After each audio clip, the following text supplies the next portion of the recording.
Hello, Riblets. It's me, Tom from Target Prime Rib. I know it's been a little while, so I figure I'd just do a quick video. I'm being kind of limited on how much videos I can, on how much lengthy videos I can do on my phone. So I don't know what that's all about, but I'm getting tired of having to like delete a lot of stuff. So I'm gonna try to keep it short, no more than like 5 minutes or so. So the thing I want to talk about the most is uh, really not much of anything, but the the title of the title of the video. Uh, actually, I forget what the title of the video is. I'm sorry about that, but it's Carnivore Excitement. I think it's called Carnivore Excitement, but if I'm wrong, I apologize. It shows I made the title like for another video I did, and that video ended up being too long, and that's why it kind of cut short. I had to delete it, and it was just getting rid of a lot of parts. So, okay, so we're going to make this video a little bit quicker. And what I mean by carnivore excitement is this: we all are becoming, as we get more and more, and we realize how much benefits this is doing for us. There's an excitement that comes out of there, and we get so excited that we want to teach everybody everything. And that is all good. I feel the same way. Okay. However, it can also be a little bit problematic too. And I'll tell you what I mean by that. Many times I I will put in the chats of wherever I'm at, I'm trying to get somebody from the panel to answer a question for me. So as instructed by most panelists, I put in QQQ. So whatever the question is, you put QQQ in front of it. And it doesn't always have to be a question, it can be a statement. But QQQ stands for the day will answer the question. That's pretty much the rules as I understand it. But whenever I ask a question, it gets answered by the people in the chat, not by the panelists. So I don't care if you want to answer the question, that's fine, but wait. In my suggestion is wait until they see it and wait until they answer it first. And if it never gets answered, it never gets answered. But because I'm going to be honest with you, a lot of questions I ask, I pretty much have already heard the answer. I already know the answer. It's just I'm just thinking of a question to ask. You know, I'm not saying I'm all knowing or anything like that. It's just I don't come up with questions. So sometimes I have to ask the questions that I already know the answer to. Simple as that.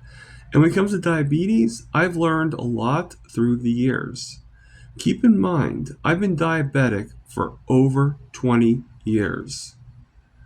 And I've made a lot of mistakes with that because I've got the information that was given to me. Now, in order for me to have gone carnivore, I would have had to also have said, you know what, this information is not working. So I had to do that. I had to do that for many years before that realization came in. So I came into carnivore knowing about stress being causing blood sugar hikes. I've came into carnivore knowing that food is a big factor, but it's not the only factor. I know about cortisol. I know about the dawn effect. I know about all this stuff. I do thank everybody, but and I have a feeling that many of the people who have been doing carnivore for a while have a little bit more knowledge than they're letting on for whatever reason. Okay? Thing is I'm not as inept as people may think. And I understand that we're all trying to help each other.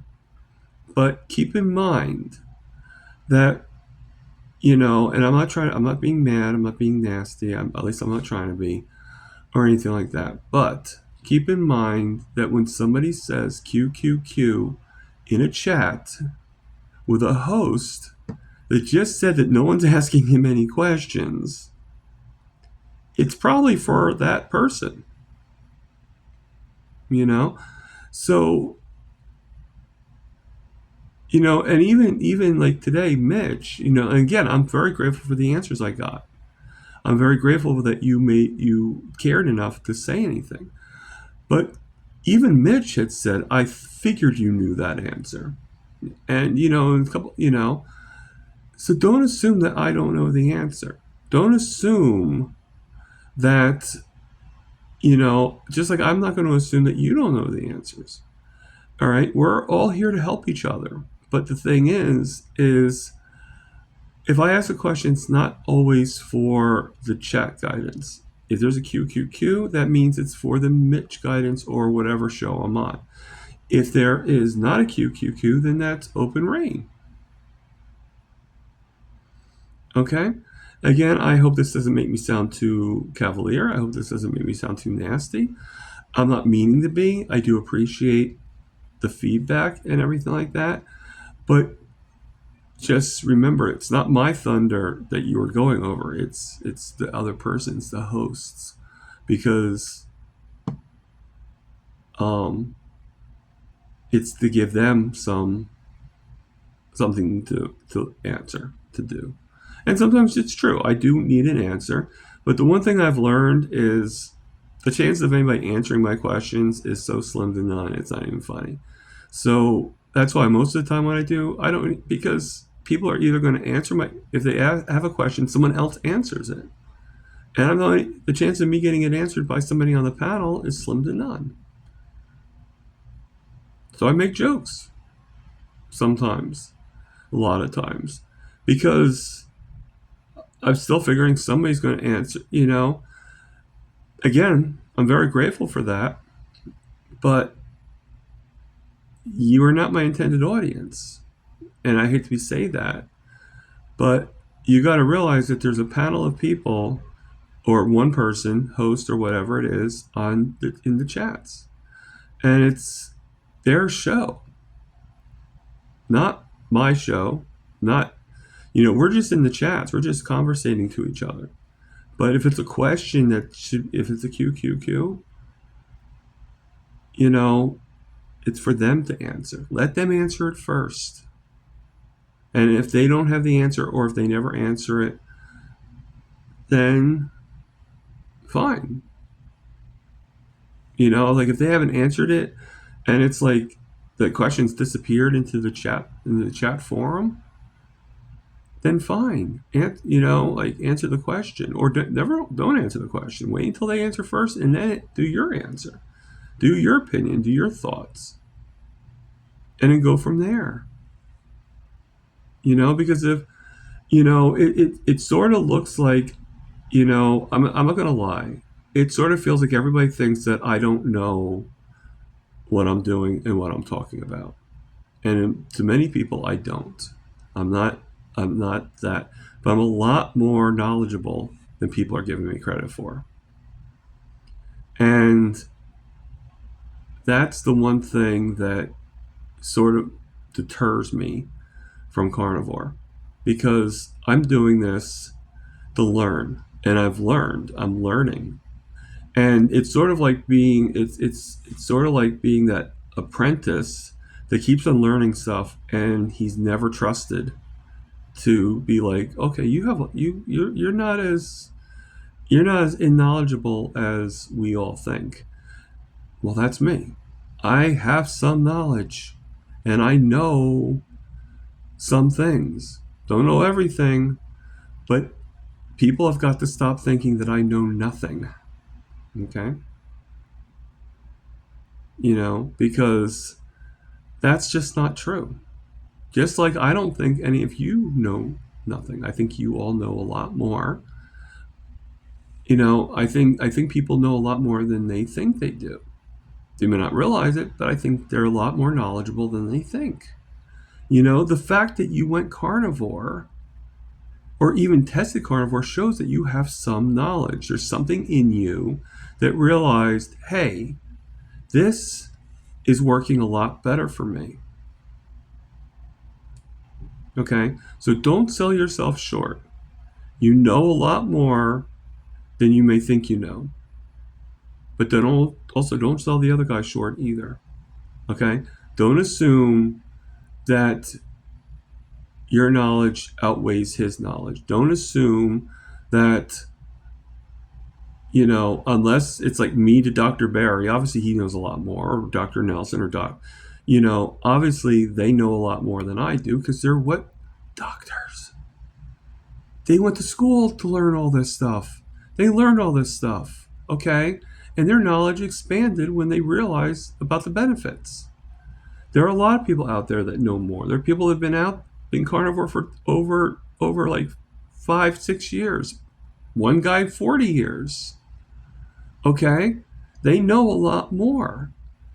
But that's because of the experience. Okay? And there are people that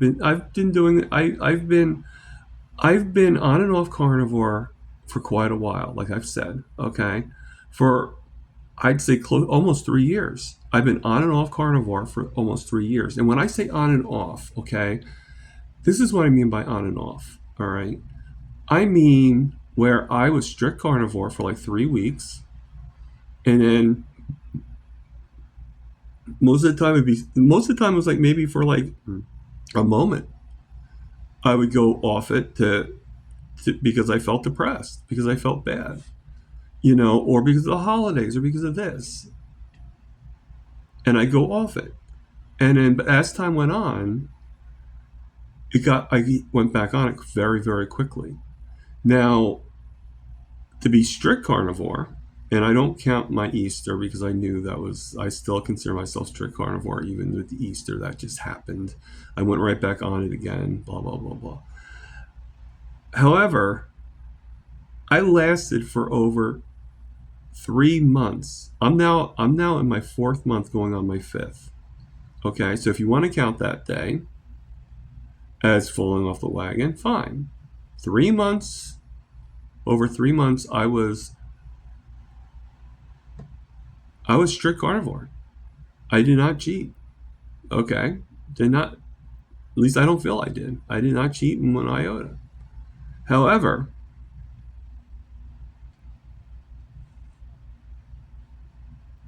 that's where we measure my. That's why I say I've been carnivore for like 4 months, 5 months, but technically I've been carnivore for closer to 3 or 4 years. Okay, I know my stuff. I learned everything. I followed the videos. I did everything. But do you really think that I don't know that having a cold can cause your blood sugars to rise? I had an infection. Think about it.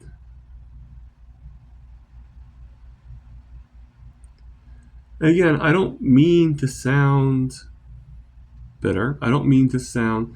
It's just one of the things that gets me one of the things that does get me a little agitated is this the concept of when I hear people when they give their explanations, that voice that comes out of, well, you're too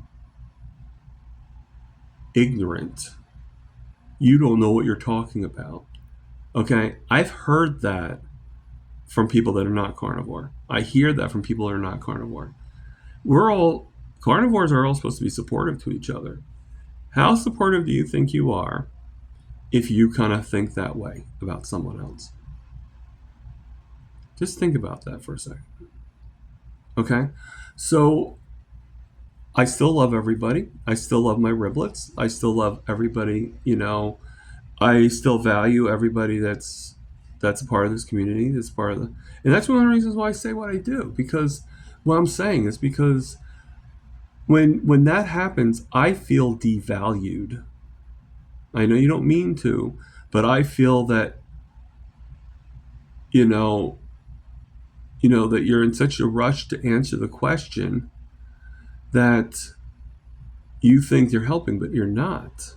Because I didn't do the question again for you. I did, like, today. That question was meant for Mitch. Now, I didn't say Mitch's name, but I did say QQQ. And QQQ should be for Mitch or for whoever the QQQ's for. If it's Todd Bachnes, if it's Lynn, and if it's more than one person on a panel, then I will put that person's name in just so we can pinpoint the name a little bit better, unless it's for the whole panel. But it's meant for, it's meant for the host. So just keep that in mind. Whenever you see QQQ, okay? Again, I don't mean to sound bitter or anything like that. Because I'm not. I value every one of you, but I